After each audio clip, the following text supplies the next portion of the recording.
Hi everyone. இந்த வீடியோவில் 12th physics A to Z என்னென்ன பண்ணணும்னு பார்க்க போகிறோம். ஃபஸ்ட்டு அப்படி சிலபஸில் என்ன தான் இருக்குதுன்னு பார்க்கலாம். சென்டம் வாங்குறது எப்படி, ஸ்மார்ட்டாக சின்ன சின்ன விஷயத்தை பண்ணி 40லேருந்து டேரெக்டாக 80 மார்க்ஸ்க்கு ஜம்ப் பண்ணுறது எப்படி, படிக்க நிஜமாகவே நிறையா இருக்கா என்ன, இம்பார்ட்டன்ட் மட்டும் படித்தா போதுமா, 5 மார்க்கில் 3 or 4 மார்க்ஸ் தான் போடுறாங்க, எப்படி 5 மார்க்ஸ் ஃபுல்லாக வாங்கலாம், 5 மார்க்ஸில் தியரி நிறைய எழுதணுமா, இதெல்லாம் பார்க்கலாம். அப்புறம் ப்ராப்ளம்ஸ் இம்பார்ட்டன்ட் மட்டும் பார்த்தா போதுமா, இன்சைட் கொஸ்டின்ஸ் படித்தே ஆகணுமா என்ன, இதையும் பார்க்கலாம். லாக் பார்த்தே ஆகணும் கண்டிப்பாக. ஃபுல் மார்க்ஸ் வாங்குற மாதிரி கொஸ்டின் சூஸ் பண்ணி எப்படி கரெக்டாக எழுதுறதுன்னு பார்க்கலாம். கிரியேட்டட் 1 மார்க்ஸ் எப்படி அட்டன் பண்ணணும் அதையும் பார்க்கலாம். ஃபஸ்ட்டு சிலபஸில் என்ன இருக்குதுன்னு பார்த்துடலாம். ஃபஸ்ட் லெசன் எலக்ட்ரோஸ்டாட்டிக்ஸில் static charges, dipole, dielectrics, capacitors பற்றியெல்லாம் படிப்பீங்க. இது டெரிவேஷன்ஸும் இருக்கும், தியரியாகவும் இருக்கும். இந்த லெசன் கண்டிப்பாக எல்லோரும் படித்து தான் ஆகணும். ஒரு சில 5 மார்க்ஸ் ஒமிட் பண்ணிக்கலாம். Next current electricity. இதில் கரண்ட்டு, ஓம்ஸ்லா, ரெசிஸ்டர்ஸு, இது பிரிட்ஜு, மீட்டர் பிரிட்ஜு, ஹீட்டிங்லா இதெல்லாம் இருக்கும். ரொம்ப சின்ன லெசன். இது கண்டிப்பாக எல்லோரும் ஃபுல்லாக படித்து தான் ஆகணும். ஏன்னா கண்டிப்பாக இதுலேருந்து ஒரு கொஸ்டின் வரும். ரொம்ப சின்ன லெசனுங்கிறதுனால எல்லா 5 மார்க்ஸும் நீங்கள் ஒமிட் பண்ணாமல் படித்து தான் ஆகணும். சம்ஸும் இந்த லெசன்லேருந்து நிறையா வரும். பட் எல்லாமே பேசிக் ப்ராப்ளம்ஸாக தான் இருக்கும். இது கண்டிப்பாக பார்த்து தான் ஆகணும் எல்லோரும். Third lesson. இது கொஞ்சம் பெரிய லெசன். இதில் கொஞ்சம் ஒமிட் பண்ணிக்கலாம் நீங்கள் 5 மார்க்ஸு. சாப்டர் 1 மாதிரியே இருக்கும் ஃபஸ்ட் ஹாஃப். ஆனால் மேக்னெட்டை வச்சு இருக்கும். செகண்ட் ஹாஃப் சில லாஸ் எல்லாம் இருக்கும். Next fourth lesson. இது ரொம்பவுமே பெரிய லெசன். இதில் ஒரு சில 5 மார்க்ஸ் படித்தாலே போதும், அதுலேருந்தே வந்துடும். பட் நிறைய ஒமிட் பண்ணுற மாதிரி இருக்கும், பார்த்துக்கோங்க. ஈஸியாக தான் இருக்கும். தியரட்டிக்கலாக நிறைய 5 மார்க்ஸ் இருக்குது இந்த லெசனில், அதெல்லாம் நீங்கள் ஒமிட் பண்ணிடலாம். டெரிவேஷன்ஸ் மட்டும் படித்தா போதும் இந்த லெசனில். Next fifth lesson. இதுவும் அந்த செகண்ட் லெசன் மாதிரியே ரொம்ப சின்ன லெசன். ஃபுல்லாக தியரட்டிக்கல் லெசன் தான். ஒரு 5 to 6 5 மார்க்ஸ் தான் இருக்கும். அது ஃபுல்லாமே படிச்சிடணும் நீங்கள். கண்டிப்பாக அட்டன் பண்ணிடலாம். இந்த செகண்ட் லெசன், ஃபிஃப்த் லெசன் இதெல்லாம் ஃபுல்லாக படிக்க வேண்டிய லெசன்ஸு. மொத்தமாகவே ஒரு 5 சம்ஸ் தான் இருக்கும் இதில். அதையும் கண்டிப்பாக பார்த்துருங்க. நெக்ஸ்ட்டு ரே ஆப்டிக்ஸு. இது 9th ஸ்டாண்டர்டில் படிச்சிருப்பீங்க. மிரரு, லென்ஸு இதெல்லாம் வச்சு வரும். ஃபுல்லாக டெரிவேஷன் கொஸ்டின்ஸ் தான் இருக்கும், லாங் ஆன்சர். இதுலேயும் ஒரு 2 or 3 கொஸ்டின்ஸ் மட்டும் ஒமிட் பண்ணிவிட்டு ஃபுல்லாக படித்தாலே எல்லாம் அட்டன் பண்ணுற மாதிரி தான் இருக்கும். இப்போ வேர்டிக்ட் பார்க்கலாம். வேர்டிக்ட்னா ரிசல்ட்டுங்கிற மாதிரி. High prioritized and easy chapters. கண்டிப்பாக ஃபுல்லாக படிக்க வேண்டிய chapters 1, 2, 5, 6. Focus on important 5 mark. Important 5 mark மட்டும் படிக்க வேண்டிய லெசன் 3 and 4. கொஞ்சம் பெரிய லெசன் ஏன்னா. நெக்ஸ்ட்டு கொஸ்டின் பேட்டர்ன் படி என்னென்ன இருக்குது, எப்படி அட்டன் பண்ணலாம் அப்படிங்கிறத பார்க்கலாம். 1 மார்க்ஸ் 15 கொஸ்டின்ஸ் கேட்பாங்க. புக் பேக் 11 to 13 இருக்கும். கிரியேட்டட் கண்டிப்பாக ஒரு 2 to 4 கொஸ்டின்ஸ் கிரியேட்டடாக கேட்டுருவாங்க. புக் பேக் 1 மார்க் எப்படி கம்ப்ளீட் பண்ணுறதுனா 2 ஸ்டெப் வெரிஃபிகேஷன் இருக்குது புக் பேக்குக்கு. ஃபஸ்ட்டு ஸ்டெப் அதை ஒர்க் அவுட் பண்ணி படிக்கிறது. ஃபார்முலாவை வச்சு கரெக்டாக டிரைவ் பண்ணி கரெக்ட் ஆன்சர் கண்டுபிடிக்கிற மாதிரி ஒர்க் அவுட் பண்ணி படிக்கணும். இது எதுக்குன்னா கிரியேட்டட் 1 மார்க்ஸ் அதே பேசிஸில் கேட்டாங்கன்னா ஈஸியாக எழுதிட்டு போயிடலாம். Step 2 shortcut. இது நீங்கள் கிரியேட்டட் கொஸ்டின்ஸுக்காக மற்ற கொஸ்டின் பேப்பர்ஸ் ரெஃபர் பண்ணும்போது இது புக் பேக் தான் அப்படின்னு சொல்லி டக்குன்னு ஸ்கிப் பண்ணிவிட்டு கிரியேட்டட் கொஸ்டின்ஸ் மட்டும் பார்க்குறக்கு ஹெல்ப்ஃபுல்லாக இருக்கும் ஷார்ட்கட் மெத்தடில் பார்த்துட்டிங்கன்னா. ஆனால் இந்த ஷார்ட்கட் மெத்தடில் அட்டன் பண்ணும்போது நீங்கள் ரொம்ப ஜாக்கிரதையாக இருக்கணும். மேபி வேல்யூஸ் மாற்றி கொடுத்துருப்பாங்க, அதனால் மார்க் போச்சுன்னா அப்புறம் பிரச்சனை ஆயிரும். கிரியேட்டட் 1 மார்க்ஸ் எங்கே இருந்தெல்லாம் கேட்பாங்க, என்ன கேட்பாங்கன்னு பார்க்கலாம். ஃபஸ்ட்டு எஸ்ஐ யூனிட்ஸும் டைமென்ஷனல் ஃபார்முலாவும். இது ஒரு 2-3 இயர்ஸாக கேட்கல, அதனால் இந்த டைம் உங்களுக்கு கண்டிப்பாக இருக்கும் இதுலேருந்து கொஸ்டின் 1 மார்க்கு. இந்த வோல்ட் பர் மீட்ரு, அப்புறம் எம்எல்டி அது மாதிரிலாம் வரும் எஸ்ஐ யூனிட்ஸ் டைமென்ஷனல் ஃபார்முலாஸ். அப்புறம் கான்ஸ்டன்ட் வேல்யூஸ் இருக்கும், அது நீங்களே படிச்சிருப்பீங்க. கே, அப்புறம் டயஎலக்ட்ரிக் ஸ்ட்ரென்த் ஆஃப் ஏர் 3 × 10⁶ இருக்கும் அது. அப்புறம் சிம்பிள் ப்ராப்ளம்ஸு அப்படியே சம் மாடலில் 1 மார்க்ஸில் கேட்டுருவாங்க. Current formula equal to Q/T, power of lens P = 1/F, அந்த மாதிரி இருக்கிற ஃபார்முலா பார்த்துக்குங்க. அப்புறம் 5 மார்க்ஸோட ரிசல்ட்ஸு.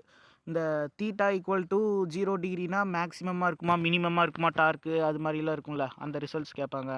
அப்புறம் புக்கில் இல்லாத ப்ராப்ளம்ஸ், அதுதான் இந்த சிம்பிள் ப்ராப்ளம்ஸு சின்ன சின்ன ஃபார்முலா வச்சு கேட்டுருவாங்க. அப்புறம் கண்டிஷன்ஸ் ஃபார் மேக்ஸ் டார்க்கு, அதை இப்போ சொன்னல அது. அப்புறம் டூ யூ நோ பாக்ஸ், இந்த பிரின்சிபல் ஆஃப் மைக்ரோவேவ் ஓவன், இது மாதிரி நிறைய டிவைசஸோட பிரின்சிபல் இதெல்லாம் கொடுத்துருப்பாங்க, எப்படி ஒர்க் ஆகுதுன்னு. அதெல்லாம் சும்மா ஜஸ்ட் ஒரு லைன் பார்த்துட்டிங்கன்னா 1 வேர்ட் ஆன்சர் மாதிரி எழுதிடலாம். சும்மா ஃப்ரீயாக இருக்கும்போது படித்து பார்த்தாலே போதும், அதுக்குன்னு தனியாக டைம் ஸ்பெண்ட் பண்ண வேண்டியதில்லை. நெக்ஸ்ட்டு 2 மார்க் கொஸ்டின்ஸ் என்ன பண்ணுறதுன்னு பார்க்கலாம். பார்த்தீங்கன்னா ப்ளூ பிரிண்ட் படி ப்ளூ பிரிண்ட்னா அவங்க கொடுத்தது இல்லை, ஜென்ரலாக இப்படி தான் இருக்கும் கொஸ்டின் பேப்பரில். டெஃபினிஷன்ஸ் கொஸ்டின்ஸ் 1 ஆர் 2 கண்டிப்பாக கேட்பாங்க. லாஸ்ட் கொஸ்டின் 1 ஆர் 2 வந்துடும். ரீசனிங் கொஸ்டின் ஒன்று வந்தால் வரும், இல்லைனா வராது. ஆனால் ரீசனிங் பார்த்துக்குங்க. அப்புறம் ப்ராப்ளம் சம்ஸ் கண்டிப்பாக 2 வந்துடும். ப்ராப்ளம் சம்ஸ் கண்டிப்பாக 2 மார்க்கில் வரும். அது ரொம்ப பெரிய ப்ராப்ளமாக தான் இருக்காது, சிம்பிள் ஃபார்முலா வச்சு போடுற மாதிரி தான் இருக்கும். அதனால் நீங்கள் ப்ராப்ளம்ஸ் ஒமிட் பண்ணிடாதீங்க.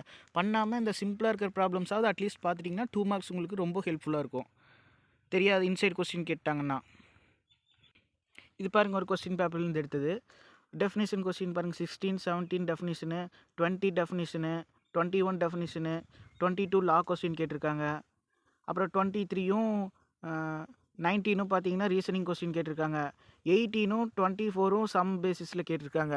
அதனால் கண்டிப்பாக சம்ஸ் வந்துட்டு நீங்கள் பார்த்து தான் ஆகணும். சம்ஸு 11th ஸ்டாண்டர்டில் கூட உங்களுக்கு சம்ஸ் ரொம்ப கம்மியாக தான் இருந்திருக்கும். ஆனால் 12th நிறையா சம்ஸ் இருக்குது, பார்த்து தான் ஆகணும். அதனால் 2 மார்க்ஸில் நம்ம என்ன பண்ணணும்னா ஜஸ்ட்டு 2 பாயிண்ட்ஸ் ஆறு லா மட்டும் எழுதிட்டு அதுக்கான ஃபார்முலா எழுதுகிற மாதிரி தான் இருக்கும். ரொம்ப லாங்காக போகிறதெல்லாம் நீங்கள் அட்டன் பண்ணாதீங்க, அது மாதிரி கேட்கவும் மாட்டாங்க. பட் அது மாதிரி எழுதிட்டு இருக்காதிங்க, அடிஷ்னலாக படித்து சிம்பிளாக அது மட்டும் எழுதினாலே போதும். அப்புறம் இந்த லா டைப்பு அண்ட் டெஃபினேஷன் டைப்புக்கு புக்கில் எப்படி இருக்கோ அதை அப்படியே படித்து எழுதினா மட்டும்தான் மார்க் தருவாங்க. நீங்கள் ஒரு வேர்டு மாற்றினீங்கனாலும் மார்க் வராது. சேம்னு போட்டிருக்கிற இடத்துல ஈக்குவல்னு நீங்கள் மாற்றினீங்கன்னா கூட உங்களுக்கு 1/2 மார்க் அப்படியே கட் பண்ணிடுவாங்க, பார்த்துக்கோங்க. உங்களுக்கு டெஃபினேஷன் மறந்து போச்சுன்னா கூட அதுக்கான ஃபார்முலா ஞாபகம் இருந்துச்சுன்னா வெறும் அந்த ஃபார்முலா மட்டும் எழுதிட்டிங்கன்னா உங்களுக்கு 1 மார்க் கொடுத்துருவாங்க. அதனால் இது ஒரு டிப்பு, பார்த்துக்கோங்க நல்லா. டெஃபினேஷன் எழுதியே ஆகணுங்கிறது இல்லை, அதனோட ஃபார்முலா மட்டும் படித்து எழுதினா கூட 2 மார்க்கில் 1 மார்க் வாங்கிடலாம் ஈஸியாக. இதுவே சம்ஸுக்கும் அப்ளிகபிள். பார்த்தீங்கன்னா சம் தெரியலினாலும் அதுக்கான ஃபார்முலா, அது ரிலேட்டடான ஃபார்முலாவை எழுதினீங்கன்னா அதுக்கு 1 மார்க் தந்துடுவாங்க.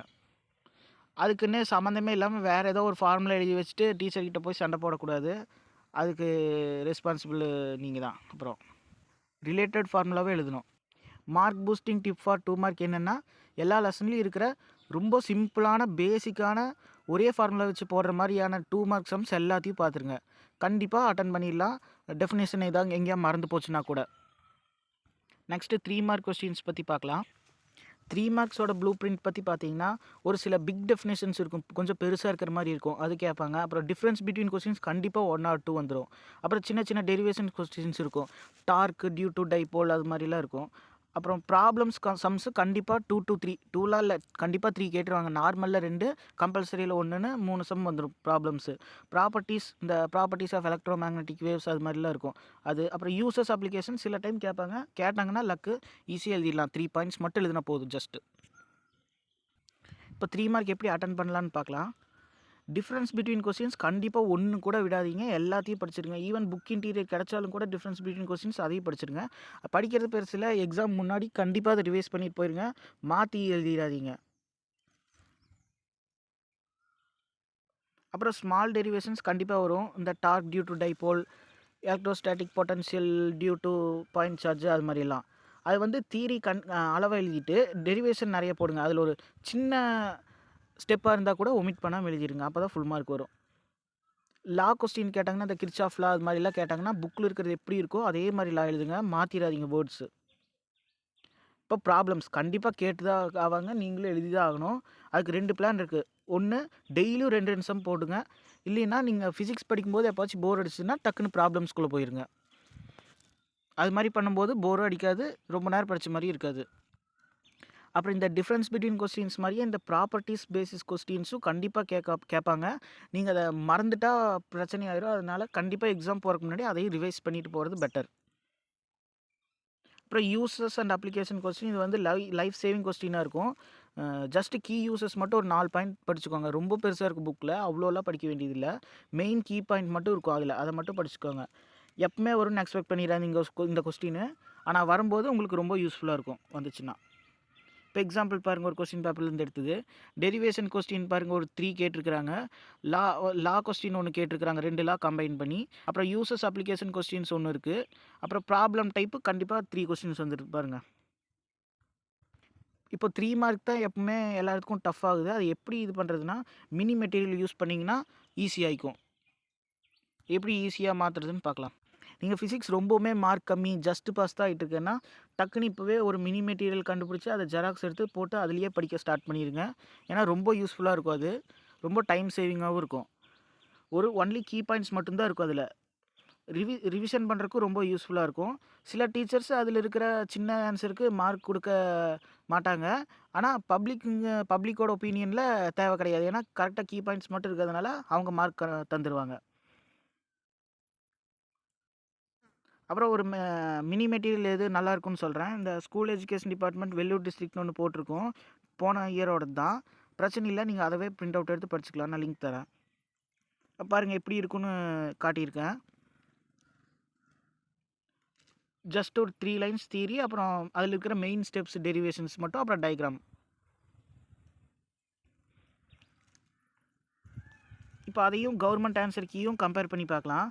பாருங்கள், அதில் இருக்கிறது மட்டுமே இதுலேயும் இருக்குது. அதனால் இதை மட்டுமே எழுதி மார்க் வாங்குறது ஸ்லோ லேர்னர்ஸ்க்கு ரொம்ப நல்ல சான்ஸு. 3 மார்க் எப்படி டஃப்பாக மாறுது அப்படின்னு பார்க்கலாம். ஒரு சம் வால்யூம் 1லேருந்து கேட்பாங்க, ஒரு சம் வால்யூம் 2லேருந்து கேட்பாங்க. ஒரு சிலர் ஒரு வால்யூம் மட்டும் சம் பார்த்துருப்பீங்க, அதனால் இன்னொரு சம்மை அட்டன் பண்ண முடியாத மாதிரி போயிடும். அப்புறம் கண்டிப்பாக ஒரு அன்இம்பார்ட்டண்ட் இல்லைனா ரேர் சம் இதுவரை கேட்டிருக்கவே மாட்டாங்க, யாரும் படிச்சிருக்கவும் மாட்டாங்க, அது மாதிரி ஒரு சம்மை கம்பல்சரியில் கேட்டுருவாங்க. அப்புறம் அன்சீன் டெரிவேஷன், இது வரைக்கும் படிக்காத டெரிவேஷனாக ஒன்று கேட்டுருவாங்க. பார்க்காத கொஸ்டின்ஸாக இருக்கும், ரொம்ப ரேர் கொஸ்டின்ஸாக இருக்கும், யாரும் படிச்சிருக்க மாட்டீங்க, அது மாதிரி ஒரு சம் அது மாதிரி ஒரு கொஸ்டின் கேட்டுருவாங்க. அதனால் 3 மார்க் தான் எல்லாருக்கும் டஃப் ஆகுது. நெக்ஸ்ட்டு 5 மார்க் கொஸ்டின்ஸ் பார்க்கலாம். இதுக்கான ப்ளூ பிரிண்ட் எப்படின்னா, திஸ் ஆர் தட் கொஸ்டின்ஸ் தான் ஒரு 5 கொஸ்டினுமே. அதில் ஆப்ஷன் ஏ வந்து வால்யூம் 1லேருந்தும், ஆப்ஷன் பி வந்து வால்யூம் 2லேருந்தும் அப்படி தான் கேட்குறாங்க இப்போல்லாம். ஆனால் பாருங்கள், இப்போது நியூ சிலபஸ் வந்த புதுசில் மார்ச் 2020 அப்புறம் சப்ளிமெண்ட்ரி 2020 கொஸ்டின் பேப்பரில் எப்படி கேட்டிருக்காங்க பாருங்கள். ரெண்டுமே வால்யூம் 1 கொஸ்டின், ரெண்டுமே வால்யூம் 2 கொஸ்டின், இது மாதிரி ஒரு 4 டைம் வந்திருக்கு. அதனால் ஒரே ஒரு வால்யூம் 5 மார்க் மட்டும் படிச்சுட்டு போனீங்கன்னா அது சேஃப்டி கிடையாது. அதுக்கு பெட்டர் நீங்கள் 2 வால்யூம்லேயும் இம்பார்ட்டன்ட் கொஸ்டின் படிச்சுக்கிறது ரொம்ப பெட்டர். இப்போ எப்படி எழுதுறது 5 மார்க்ஸ்ன்னு பார்க்கலாம். டயக்ராம்ஸ் இருந்துச்சுன்னா கண்டிப்பாக அது வரைஞ்சி தான் ஆகணும். அப்புறம் டெரிவேஷன்ஸ், எல்லா டெரிவேஷனுமே எழுதணும். ஒரு சிங்கிள் ஸ்டெப்பு உங்களுக்கு ரொம்ப ஈஸியான ஸ்டெப்பாக இருக்கும், ஆனால் அது புக்கில் இருக்கும், அதை ஒமிட் பண்ணாமல் நீங்கள் எழுதணும். ஏன்னா கீ ஆன்சரில் அதுக்கு ஒரு 1/2 மார்க்குன்னு போட்டாங்கன்னா மார்க் கம்மி பண்ணிடுவாங்க. அப்புறம் தியரி கம்மியாகவே எழுதினா போதும். நீங்கள் எவ்வளோ தியரி, ஒரு பேஜ் ஃபுல்லாக தியரி எழுதிட்டு நெக்ஸ்ட் பேஜ் டெரிவேஷன் போட்டிங்கனாலும் அந்த தியரிக்கு ஜஸ்ட் 1 மார்க் தான். அதனால் ஒரு 4 or 5 லைன்ஸ் இனஃப். அப்புறம் ரிசல்ட்ஸ் இருந்துச்சுன்னா அது கண்டிப்பாக எழுதி ஆகணும். ஏன்னா அதுக்கும் 1/2 மார்க்குன்னு சொல்லி பிரித்து தந்துடுவாங்க சில டைம்ஸு. இப்போ புதுசாக இந்த இயர்லேருந்து எப்படி கேட்டிருக்கிறாங்கன்னா 5 மார்க்ஸ்லேயும் சம்ஸ் வந்துருச்சு. ஓடவும் முடியாது, ஒளியவும் முடியாது, எல்லோரும் கண்டிப்பாக சம்ஸ் ஃபுல்லாக பார்த்து தான் ஆகணும். பார்த்திங்கன்னா வால்யூம் 1 இருக்கிற ஒரு தியரி 3 மார்க் இல்லைனா 2 மார்க் கேட்டுட்டு அதுலேயே செகண்டாக இன்னொரு சப்டிவிஷன் கொடுத்து அந்த தியரி ரிலேட்டடாக இருக்கிற சம்ஸ் கேட்டுருவாங்க. இல்லைனா வால்யூம் 2ல் இருக்கிற ஒரு தியரி கொடுத்துட்டு அதுக்கு ரிலேட்டடாக இருக்கிற ஒரு சம்ஸ் கேட்டுருவாங்க. அதனால் சம்ஸ் பார்த்து தான் ஆகணும், வேறு வழி இல்லை. பாருங்கள் கீ ஆன்சர் எப்படி இருக்குன்னு. அந்த சிம்பிள் ஸ்டெப்ஸுக்கும் ஹாஃப் மார்க்குன்னு பிரித்து தந்திருக்கிறதுனால நீங்கள் டெரிவேஷனில் எந்த ஸ்டெப்பும் மிஸ் பண்ணாமல் எழுதிருங்க. அப்புறம் எக்ஸ்ப்ளனேஷன் பார்த்தீங்கன்னா தலைவையில் பார்த்தீங்களா, அதனால் நீங்கள் எவ்வளோ எக்ஸ்ப்ளனேஷன் எழுதினாலும் பிரச்சனை இல்லை, 1 மார்க் தான். அதனால் சிம்பிளாக ஒரு 4 to 5 லைன்ஸில் எக்ஸ்ப்ளனேஷன் முடிச்சிருங்க. இப்போது 5 மார்க்ஸ் தான் ரொம்ப டைம் கன்சியூமிங்காக இருக்கும். அதை எப்படி ஈஸியாக பண்ணுறதுன்னு பார்க்கலாம். ரொம்ப ஈஸியாக, ரொம்ப டாப் ப்ரையாரிட்டி, கண்டிப்பாக கேட்டே ஆவாங்க கொஸ்டினை புக்கில் ஃபுல்லாக படிச்சிருங்க. அப்புறம் உங்களுக்கு எந்த கொஸ்டின் டிஃபிகல்ட்டாக ஃபீல் ஆகுதோ அதை மினி மெட்டீரியல் எடுத்து படிச்சிருங்க. அவ்வளோதான், டைம் ஈஸியாக சேவ் ஆயிரும். அதுக்குன்னு எல்லா கொஸ்டின்ஸுமே மினி மெட்டீரியலில் போய் படித்து உங்களுக்கு மார்க் கம்மியாச்சுன்னா ஒன்றும் பண்ண முடியாது. மினி மெட்டீரியல்னால் 5 மார்க்குக்கு அட்லீஸ்ட் 3 or 4 வாங்குறதுக்கு ஹெல்ப் பண்ணும். கம்ப்ளீட்டாக 5 மார்க்ஸுமே வாங்க முடியும்னா அதை மட்டும் படிச்சுமேனா வாய்ப்பில்லை. அப்புறம் இதுக்கு ஒரு mark boosting tip, don't attend theoretical questions. அதாவது இந்த Van de Graaff generator, cyclotron, electron microscope, Davisson Germer, இதெல்லாம் ஃபுல் அண்ட் ஃபுல் தியரியாக இருக்கும். நீங்கள் அப்படியே படிச்சுட்டு போய் எழுதினாலும் டீச்சர் என்ன நினைப்பாங்க, கதை எழுதியிருக்கிறாங்க தான் நினச்சி எப்படியும் ஹார்டு. அதனால் நீங்கள் கண்டிப்பாக அது மாதிரி இருந்துச்சுன்னா முடிஞ்சால் உங்களால் முடிஞ்சால் அதை அவாய்ட் பண்ணிக்கோங்க, வேறு கொஸ்டின்ஸ் அட்டன் பண்ணியிருக்கேன். இல்லை அதுதான் படிச்சிருக்கேன், வேறு ஆப்ஷன் இல்லைன்னா அதுக்கு போங்க. அதுவும் கரெக்டாக எழுதிக்கணும். டயக்ராம், அப்புறம் பிரின்சிபல், ஒர்க்கிங், அது மாதிரி கரெக்டாக பாயிண்ட் பை பாயிண்ட் போட்டிங்கன்னா அதுக்கும் ஃபுல் மார்க்ஸ் வந்துடும். ஃபஸ்ட்டு ப்ரிஃபரன்ஸ் எப்பவுமே டெரிவேஷன் கொஸ்டின்ஸ் அட்டன் பண்ணுறது கொடுங்க. இப்போது 100 இருக்கிறது எப்படின்னு பார்க்கலாம். உங்களுக்கே தெரிஞ்சிருக்கு இம்பார்ட்டன்ட் கொஸ்டின்ஸ் எது இல்லைன்னு. அதை ஒரு சிங்கிள் லைன் கூட மறக்காமல் ஃபுல்லாக தரவாக படிச்சிருங்க. அப்புறம் அன்இம்பார்ட்டன்ட் கொஸ்டின்ஸ் இருக்கும், எங்கேயுமே கேட்டிருக்க மாட்டாங்க, ரேர் கொஸ்டின்ஸாக இருக்கும். அது என்ன பண்ணுறீங்கன்னா, இந்த ரிவிஷன் எக்ஸாம் டைம்ஸ் எல்லாம் வரும்ல, அப்போ எப்படியும் ஃபுல்லாக கம்ப்ளீட் பண்ணியிருக்கிறதுனால இந்த கொஸ்டின்ஸ் எல்லாம் சும்மா அப்பப்போ ஒரு டைம் படித்து பார்த்தீங்கன்னா அதில் இன்சைட் 1 மார்க்ஸ் அட்டன் பண்ணுறதுக்கும் யூஸ்ஃபுல்லாக இருக்கும். அப்புறம் கிரியேட்டட் 1 மார்க்ஸ் சம்ஸ் அட்டன் பண்ணணும்னா நீங்கள் எல்லாத்தையும் டீப்பாக அண்டர்ஸ்டாண்ட் பண்ணியிருந்தால் தான் முடியும். அப்புறம் இன்டீரியர் 1 மார்க் எக்ஸ்ட்ராக்ட் நான் பண்ணித்தரேன், அதை படிச்சிங்கன்னா உங்களுக்கு டைம் சேவ் ஆகும். லாஸ்ட் டைமில் ரொம்ப தொலாவாமல் டக்குன்னு அதுலேயே படிக்கிற மாதிரி இருக்கும் இன்சைட் 1 மார்க்ஸ் எல்லாமே. அப்புறம் கொஸ்டின்ஸ் அட்டன் பண்ணுறதுக்கு முன்னாடி ஒரு 2 to 3 டைம்ஸ் நல்லா படித்து பாருங்கள். ஆல்ரெடி படித்த கொஸ்டின் மாதிரியே தான் இருக்கும். ஒரு சின்ன இது சேஞ்ச் பண்ணியிருந்தாலும் கூட உங்களுக்கு தெரியாது. எதை எழுதுறீங்களோ எழுதுறதுக்கு முன்னாடி ஒரு 2 to 3 டைம்ஸ் நல்லா யோசிச்சுட்டு அப்புறம் எழுதுங்க. என்ன எழுதுறங்கிறது அலர்ட்டாக இருங்க. அப்பப்போ மாற்றி எழுதுற ரொம்ப சான்ஸ் அதிகமாக இருக்குது எக்ஸாம் ப்ரெஷரில், பார்த்துக்கோங்க அதுவும். அப்புறம் லக்கு தேவையான அளவு வேணும், அப்போ தான் சென்டம் வாங்க முடியும். பார்த்தீங்கன்னா நான் கூட கடைசி வரைக்கும் லாக் பார்க்கவே இல்லை. பப்ளிக் எக்ஸாமுக்கு ஒரு நாள் முன்னாடி ஸ்கூலுக்கு போனேன். அப்போ மேம் சொல்லி தந்தாங்க லாகு. அப்புறம் ட்ரிக்னாமெட்ரி டேபிளும் நான் பார்க்கல, அதுவும் ஃப்ரெண்டு சொல்லி தந்தான் ஒரு 1 வீக் பிஃபோர். அது பார்க்காம இருந்திருந்தேன்னா நானும் கடைசி வரைக்கும் பார்க்காம விட்டுருப்பேன். பார்த்தீங்கன்னா அதுதான் ரெண்டுமே கம்பல்சரியில் கேட்டாங்க, இல்லைன்னா மார்க் வந்திருக்காது எனக்கும். அவங்க சொல்லி கொடுத்ததுனால 100 வாங்கிட்டேன். இல்லைனா கடைசி வரைக்கும் லாக் நான் பார்த்துருக்க மாட்டேன், அங்கே போய் கால்குலேஷன் போடாமல் இருந்திருக்கணும். அடுத்து படிக்க நிறையா, நிஜமாகவே படிக்கிறதுக்கு ரொம்ப நிறையா இருக்குதா என்ன? அப்படியெல்லாம் எதுவும் கிடையாது. நீங்கள் எப்படி அண்டர்ஸ்டாண்ட் பண்ணிக்கிறீங்களோ அதை பொறுத்து தான் உங்களுக்கு நிறையா இருக்கா கம்மியாக இருக்கா அப்படின்னு. ஒரு லெசனா நிறையா இருக்கே, ஒரு 8 to 10 லாங் ஆன்சர் படிக்கணுமே, என்ன பண்ணுறது அப்படின்னு கேட்டிங்கன்னா, ஜஸ்ட்டு ஒரு நாளைக்கு ஒரு லாங் ஆன்சர் படிச்சுட்டு ஒரு 2 or 3 ஷார்ட் ஆன்சர் படிச்சிருங்க. அப்புறம் அதை அடுத்த நாள் மார்னிங் படிச்சுட்டு ரிவைஸ் பண்ணிக்கோங்க. மறுபடியும் அடுத்த நாள் ஈவினிங்கு மறுபடியும் ஒரு லாங் ஆன்சர், ஒரு 2 or 3 ஷார்ட் ஆன்சர் பண்ணிங்கன்னா கரெக்டாக 1 வீக்கில் ஒரு லெசன் முடிச்சிடலாம்.